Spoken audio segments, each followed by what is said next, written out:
I had only just got into bed when Fotis, having seen her mistress settled for the night, appeared smiling with a wreath of roses in her hair and a bunch of blooms tucked in her breast. She kissed me lovingly, garlanded me, and scattered blossoms over me. Then she took a cup of wine and, pouring warm water into it, offered it to me. Before I had quite finished it, she gently took it from me and drank what was left in a most bewitching manner, sipping in minute instalments and gazing at me as she did so. A second and a third cup passed back and forth between us, followed by several others, until at last I was well under the influence. Mind and body alike were throbbing with desire, and finally I couldn't control the impatience that was killing me. Lifting my tunic for a moment, I showed Fotis that my love could brook no more delay. "Have pity on me," I said, "and come to my rescue. Fast. That war that you declared without any diplomatic overtures will break out any minute now, and you can see I'm standing to arms and fully mobilized for it. Since I got cruel Cupid's first arrow right in the heart, my own bow has been strung so hard that I'm afraid it's overstrung and may break. But if you really want to please me, let your hair down when you come to bed so that it flows in waves all over us." Without more ado, she quickly cleared away the table and whipped off every stitch of clothing. Then, with her hair loose in delightful disarray, she had prettily transformed before my eyes into Venus Anadyomene, shading her smooth femininity with her rosy fingers, more from a desire to provoke than to protect her modesty. "Now fight," she said, "and fight stoutly. I shan't give ground or turn tail. Attack head-on, if you call yourself a man. No quarter given. Die in the breach. There'll be no discharge in this war." Then, climbing on the bed, she let herself down slowly on top of me, and rising and falling at a brisk trot and sinuously rocking her supple body backwards and forwards, she regaled me to repletion with the delights of Venus in the saddle, until exhausted and totally drained in body and soul alike, we simultaneously collapsed, panting for breath in each other's arms. In encounters of this kind we passed the whole night, until dawn without a wink of sleep, from time to time resorting to the wine-cup to reinvigorate ourselves, stimulate our desire, and renew our pleasure. That was the pattern for many subsequent nights. There's a section there from Apuleius's The Golden Arse, which was originally titled Metamorphoses, or The Metamorphoses of Apuleius, which then Augustine of Hippo referred to as the Golden Arse, Asinus Aureus. This is not only a 2nd century novel, arguably written between 150 and 180 AD by Apuleius. It is also basically the earliest surviving novel that we have of the Western tradition. So this is pretty much, if we were to argue what the first novel is in the literary tradition we consider to be the Western literary tradition, the Western canon, whatever you want to call it, it is a novel entitled The Golden Arse by Apuleius, which is episodic, raucous, silly, adventurous, full of vitality, excessively horny, satirical, at moments scary and cold, filled to the brim with myth, magic, gods.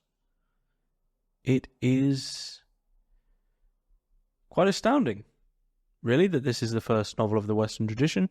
And as you probably tell from my reading there, and this is the translation by E.J. Kenny, which was a translation originally translated in 1998 and then revised in 2004 for the Penguin Classics edition, and the novel was first published in English in 1566.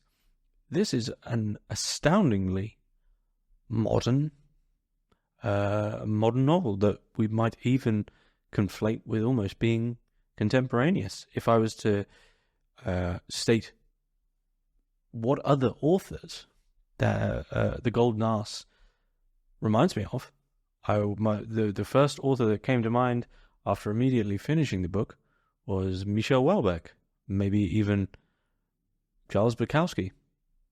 A sort of rather raucous and bombastic approach to what is a series of mythological vignettes which bring the world of 150 to 180 AD right to your doorstep, really make it imminent and make you feel that it's an extremely present and everyday world. And there's one review from Goodreads which I thought was apt and put into words an overview of what is included in the novel, which is far better thematically, that is, that's far better than I could do in a paragraph. So this is from a Goodreads review. It has everything: comedy and cruelty, amorous slave girls and lustful matriarchs, witches and ghosts, robbers and murderers, people transformed into animals, an account of religious conversion, plus a visit from the Queen of Heaven and a little bestiality thrown in for good measure. This picturesque work of late 2nd century Roman Africa revels in its own excess and ornamentation, scattering its tales within tales with a spendthrift abandon and yet preserving a sense of unity through its theme. It shows us how the individual's journey through pleasure and suffering, civility and beastliness may eventually lead to humility and spiritual regeneration. And that is a review that I will link in the description below. But it doesn't really answer the question as to what exactly the Golden Ass is about in terms of the story. Now, I will actually go through the whole story because it's straightforward in a sense of, as that review said, following a protagonist through a sort of bastardized, Monty Python-esque, slapstick hero's journey of a sort.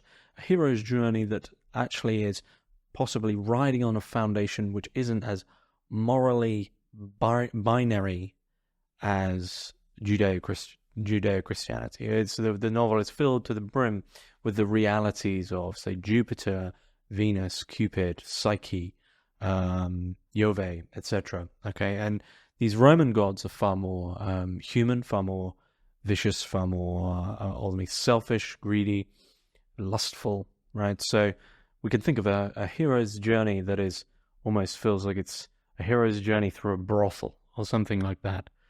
But the plot ultimately is of Lucius, who we don't actually find out his name, the protagonist's name, until a little way in, but doesn't matter too much. The plot is simply of a man named Lucius who has an interest in many things in the world, largely magic and witches and this kind of thing, and because of his rather adventurous, inquisitive nature into such things, he ends up transforming himself into an ass, a donkey, a sort of spell gone wrong because he's mucking around with the wrong things. So it's from that point on, it turns into a sort of Roman comedic road trip with romance, large amounts of overtly horny sexual descriptions, tales within tales, lots of textual oddities and recurrences, satire, some grotesque ideas, and a richness that is really, as the previous review that I read out, spendthrift. It is just carefree in what it wants to show, that in showing the reader what literature can do when you just have a sort of rich velvet chocolate cake of an imagination and you just don't care. You know, many of these tales within the tales within the tales are placed in for their own sake, for the love of literature itself. And if you had to describe this book in one word, it would be rich. It is just absolutely has a literary depth of pure enjoyment of just what it is to enjoy tales, to enjoy stories, to enjoy the silliness and turns and tricks and conclusions and relationships that can be built within tales. So, our narrator Lucius is originally in Thessaly on business, and then he runs into a couple of people. Then he arrives in Hypata, where he stays with Milo, a friend and miser, and he stays with also with his Milo's wife, Pamphile. But the important thing here is that his friend Milo has a serving girl called Photis, Photis. Probably has many mispronunciations on my behalf here. Photis, and she shows Lucius around, our narrator. It shows him around, takes him to baths, takes him to the marketplace, takes him to buy some fish, and see an old friend called Pythias, who is the person who reveals our protagonist's name as Lucius. Pythias says, well, Lucius overpaid for the fish, humiliates him, tramples on the fish. Then eventually Lucius returns to Milo's house empty-handed. Milo asks Lucius about his life, his friends, but Lucius grows bored and he goes to sleep hungry. And I will intersperse this with little readings that I've picked out. That's sort of the first kind of night of the book. As I was examining every detail of the group with the utmost enjoyment, everything you see, said Byrrhena, is yours. And so saying, she took the others aside and told them to leave us. When they had gone, she turned to me, saying, my dearest Lucius, I'm terribly worried about you, for I look on you as a son and want to see you securely provided for. Do, I implore you by Diana there, do be warned by me. Watch out for the wicked wiles and criminal enticements of that woman Pamphile, the one that's married to Milo. Him you call your host. Never lower your guard. They say she's a top-class witch, mistress of every kind of graveyard spell. By merely breathing on twigs or pebbles or any kind of small object, she can plunge the light of the starry heavens above us into the depths of Tartarus and primeval chaos. The moment she sees a handsome young man, she becomes possessed by his charms and has no eyes or thoughts for anything else. She lavishes endearments on him, moves in on his heart, and binds him in everlasting bonds of insatiable love. And anyone who won't cooperate or gets written off for not fancying her, she instantly turns into a rock or a sheep or some other animal, and some she simply eliminates. That's what I'm afraid of for you, and what I'm telling you to beware of. She's always on heat, and you, with your youth and looks, would be just what the doctor ordered. There's this little warning there for us, and then the next morning, Lucius meets up with his aunt, Byrrhena, and she is that is the section where Lucius meets up with his aunt Byrrhena, who gives him that warning. But Lucius has got other plans. He's interested in becoming a witch himself, to be honest. He has this interest in black magic and witchcraft and these kind of things. And so then he returns to Milo's house, where he makes love to Photis, as the passage that I opened with. Then the next day, Lucius goes to his aunt's home for dinner, and there meets Thelyphron, who relates a sort of one of the many smaller tales that are interspersed throughout the novel, and how the witches cut off his nose and ears. And after the meal, Lucius drunkenly returns to Milo's house in the dark, where he encounters 3 robbers, whom he soon slays before retiring to bed. Another little excerpt for you. And this is a continuation of the first passage that I read. I couldn't stand this exquisite agony of pleasure any longer, and leaning over her, I planted the most honey-sweet of kisses just where her hair began its climb to the top. She turned her head and, looking at me sideways with fluttering lashes, "Steady on, youngster," she said. "That's a bittersweet morsel you're sampling there.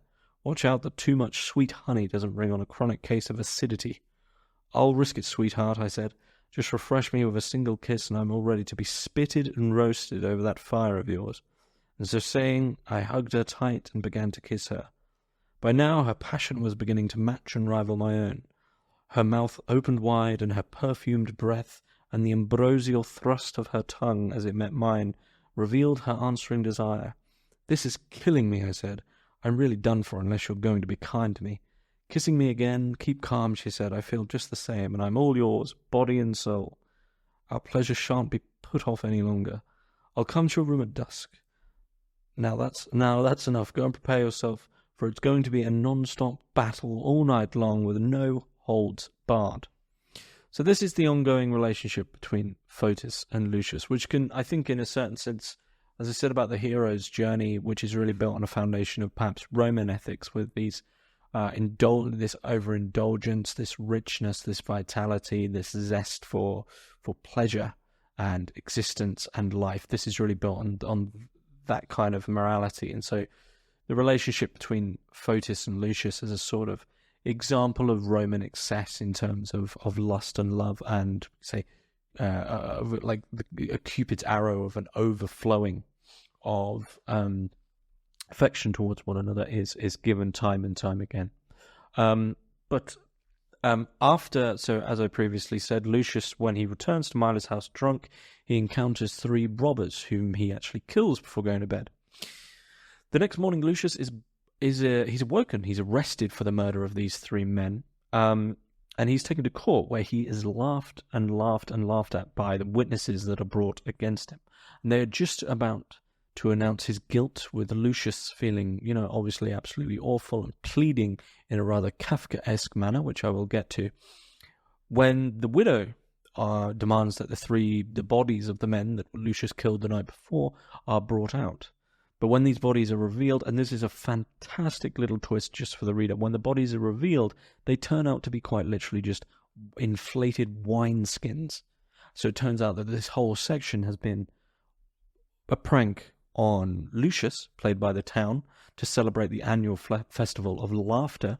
But it's also a prank played on the reader. This kind of constant, immediate pulling, toing and froing and pulling and pushing with the reader is something that goes on throughout. And if you give yourself over to this sort of anti-cyclic ridiculousness in a way, it becomes extremely fun. And I think that's found here in this hint of it's a celebration of the Festival of Laughter. And in that sense, if you as the reader can laugh at this almost absurd twist, there is a great humour in it.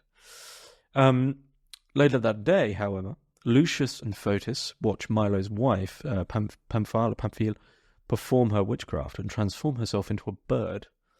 Lucius really wants to do the same, and he begs Fotis to transform him. But she accidentally turns him into an arse, hence the title, The Golden Arse, at which point Fotis tells him the only way for him to return to his human state is to eat a fresh rose. She puts him in the stable for the night and promises to bring him roses in the morning.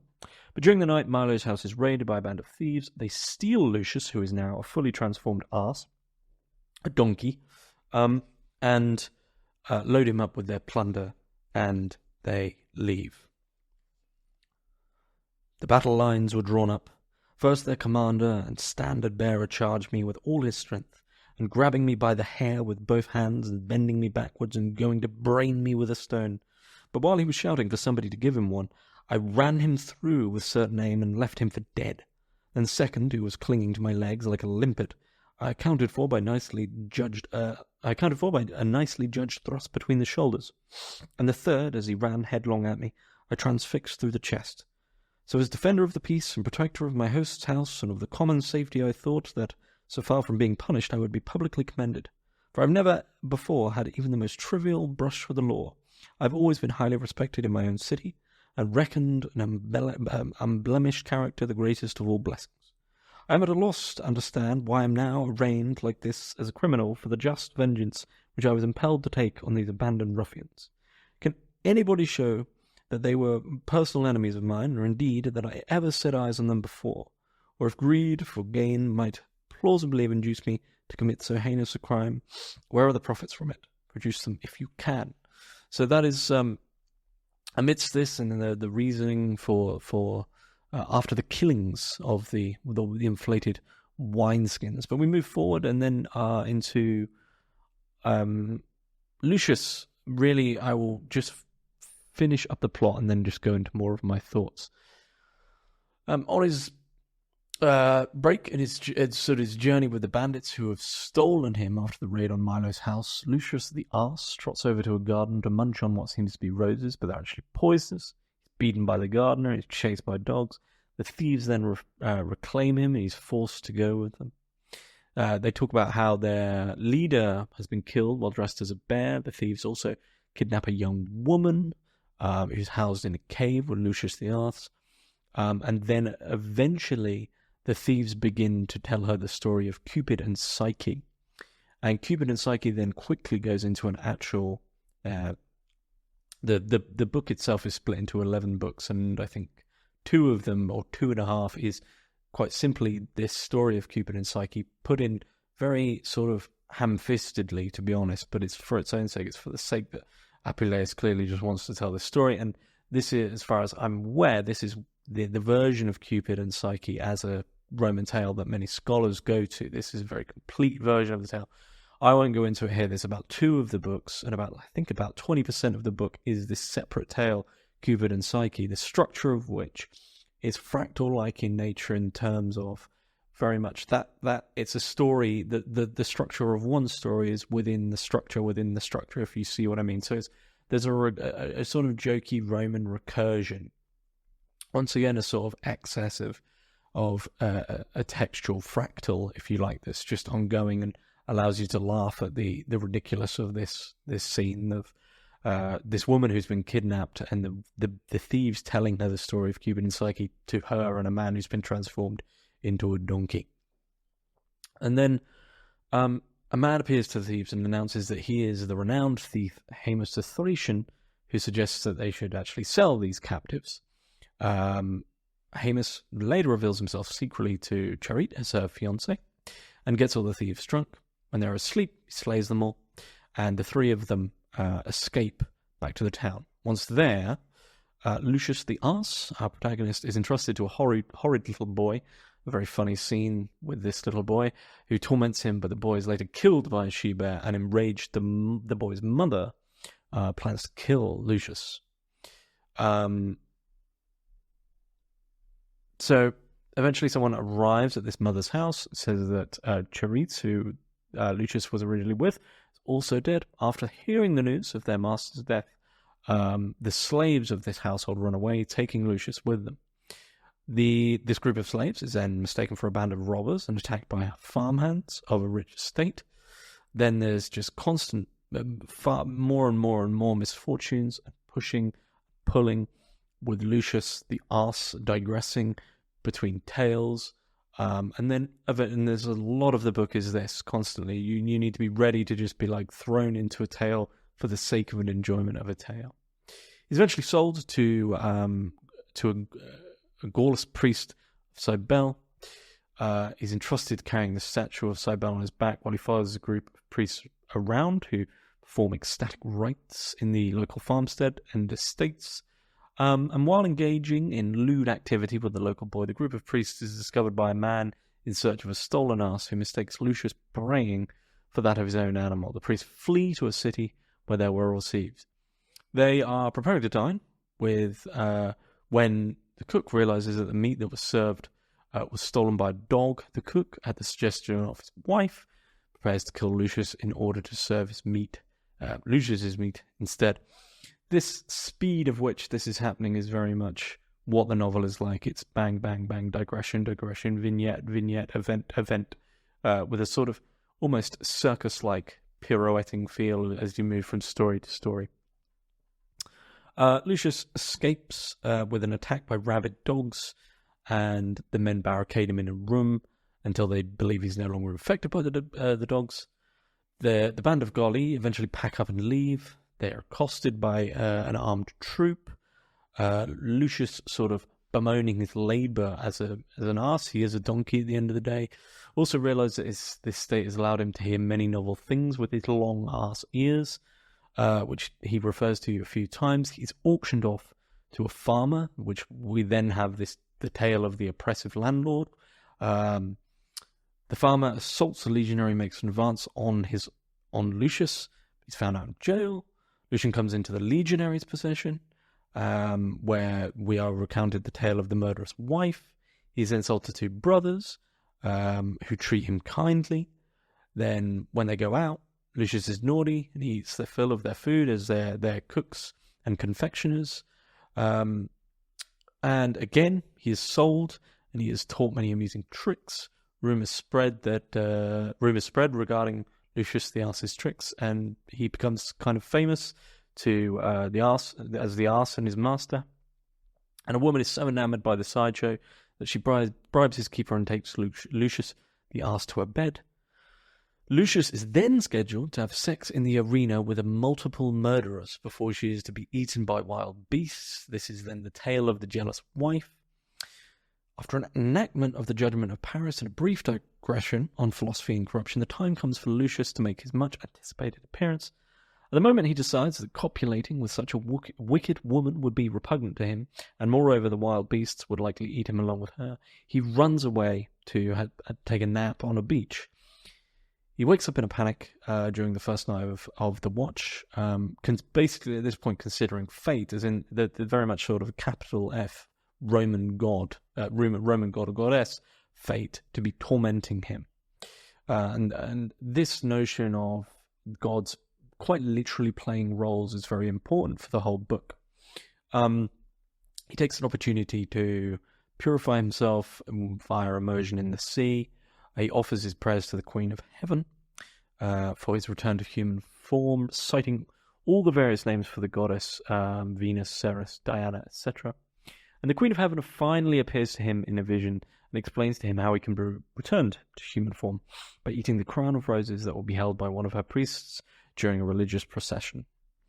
Lucius is expected to be initiated in return for this into the Isis priesthood. Lucius is then sent to his ancestral home, Rome, where he continues to worship Isis under the local name Campensis. After a time, he is visited once more by the goddess, who speaks again of mysteries and rites, which Lucius comes to understand as a command to be initiated into the mysteries of Isis. Finally, he receives a third vision. Though he's confused, the god appears to him and reassures him that he is much blessed and that he is to become once more initiated, that he might supplicate in Rome as well. The story concludes with the goddess Isis appearing to Lucius and declaring that Lucius shall rise to a prominent position in the legal profession and that he shall be appointed to the college of Pastafori, Shinebearer. And Lucius is so happy that he goes about freely exposing his bald head, which is a part of the story as well. So lots of little details not included in that overview of the story. One more little reading for you, and then I will go just into some thoughts, really, why I'm doing this review and why I just love this novel so much. Delighted with our vengeance, we returned joyfully to the city. The treasure was consigned to public safekeeping, and Telepolemus was restored to the legitimate possession of his bride. The new wife at once proclaimed me her saviour and took generous care of me. On her wedding day, she ordered my manger to be filled to overflowing with barley, and had enough hay served out to me to feed a Bactrian camel. You can imagine how horribly I cursed Fotis for having turned me into an arse and not a dog, when I saw the whole canine population gorged and bloated with the leavings and filched morsels of that lavish marriage feast. The unique night and her first experience of love came and went, and the new bride never stopped talking to her parents and husband of her thankfulness to me until they promised to invest me with supreme honours. Finally, a group of solid citizens was convened to decide on the most suitable way of rewarding me. One of them suggested that I should be kept in the house to lead a life of leisure, fed richly on choice barley and beans and vetch. However, another was concerned for my liberty, and his opinion carried the day. He proposed that I should be allowed to run loose in the fields to take my pleasure with the horses, so that I could mount the mares, and from these superior matings produce many mules for my masters to rear. So, despite the focus on Roman morals, the difference of Roman morals and sort of Judeo-Christian morals, which I think many Western readers would bring to a book, there's this constant emphasis on an acceptance of a sort of bestial nature on behalf of Lucius, who, even though he is transformed into an arse, and isn't actually necessarily angry about this, more just miffed that he can't engage in, the lavishness of eating food or having tons of sex or whatever it might be. He's finding ways to sort of coexist with this completely jokey, bestial nature and finding the best way to live as he once did with it. But this is a book full of richness, full of love, full of affection, full of sex, full of Roman life, filled with smaller stories. It is grossly self-indulgent. Grossly self-indulgent. But the thing that is the most important thing, I think, for me reading this book as someone interested in the history of ideas is just how modern it feels. And you could probably get an idea of how modern it feels from the readings that I've given, especially the readings between Lucius and Photis. And that isn't just the readings that I gave. That is, the whole book is like that. And in many ways, it's almost as if you've taken a leap and you've missed out that whole middle period of quite turgid prose in the Western canon. And there's just a surprising lightness and frivolity and enjoyment that one is really surprised to find in such a book. And ultimately, it's also an intellectually historical proof, in a certain sense, of nothing new under the sun. Nothing changes. You can read this book and it is as relevant to any man or woman of the Western world in 2024 as it was to men and women in 150 AD, with these investigations into curiosities that lead to lower desire, disarray, and people who are obsessed with whatever it might be, lavishness and richness and sex and everyday life and enjoyment and excuses to have fun and engage in such tales. It is just as relevant today. Equally, however, there is this angle that I mentioned with the trickery. And immediately when one would be quickly given this plot, if they knew their literature relatively well, they would think, well, okay, this is originally called the Metamorphoses of Apuleius. We would think of Kafka's Metamorphosis of Gregor Samsa turning into the cockroach. But here we have Lucius turning into a donkey, being tricked. And the difference, perhaps of a sort, is that Lucius really is forced to engage in the world, and he is dragged around as the donkey that he is. But everything is there to set the stage for this tool to be appropriated of what it is for this ultimately art to be pushed into society and used in that way. And there are Kafka-esque tricks and moments within this book, but it's a clear influence for such texts. So along those lines, one can think in its episodic manner of authors such as Cervantes with Don Quixote, Defoe, Rabelais, etc.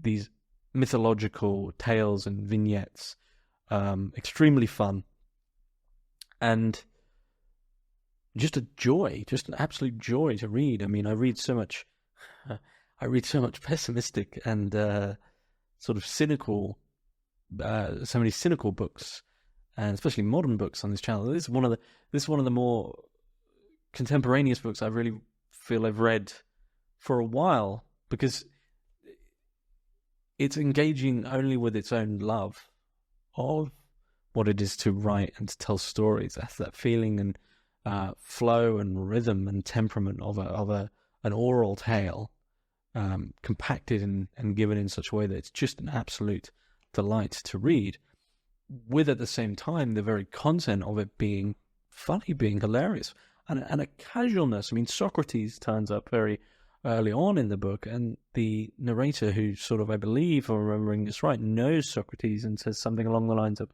"Oh, I happened to see my friend Socrates at the well," and then it goes into quotation marks, and I said, "Hey, Socrates, what's up?" And that's quite literally the casualness of this book is at times astounding in that way. And of course, there's a lot to be said for translation, but I just think it's a great translation, which really pulls you along very quickly. It is fun to read. It's quick to read. You could dive into all the tales and have great fun with them. So This has been a real surprise for me. I mean, it was on my list of sort of peculiarities to read for a long time, and I've been delving into so much recent literature that I wanted to really take a step back. But the irony is that I've taken as far of as far step back as I possibly could to 200 AD, and in doing so, have found myself basically back in exactly the same place I am, reading the equivalent of a Roman Welbeck novel. It's great fun. It's really great fun if you want in just pure enjoyment of literature, of a different form of moral and mythological tale that doesn't necessarily have the same moral and philosophical foundations that we're used to in the West nowadays. And this is a book to read. But not just that, it's just, to repeat myself, it's enjoyable, it's adventurous, it's horny, it is raucous, it is silly, and it's just filled to the brim with peculiar Roman ephemera, which makes that everyday life of the context and of the situation feel absolutely alive. And where to read it? Go out. This is a summer book. This is absolutely a summer book with a glass of wine. Lay on the grass, crack this open with a glass of wine and some strawberries, and completely just allow yourself to have a complete indulgence, because it's rich. It's like it's like a massive fruit salad of a book, and it's great fun, and I won't forget it anytime soon. So that is my thoughts on Apuleius's The Metamorphoses, or as referred to by Augustine of Hippo, Apuleius's The Golden Arse. Thanks very much for listening. Thank you.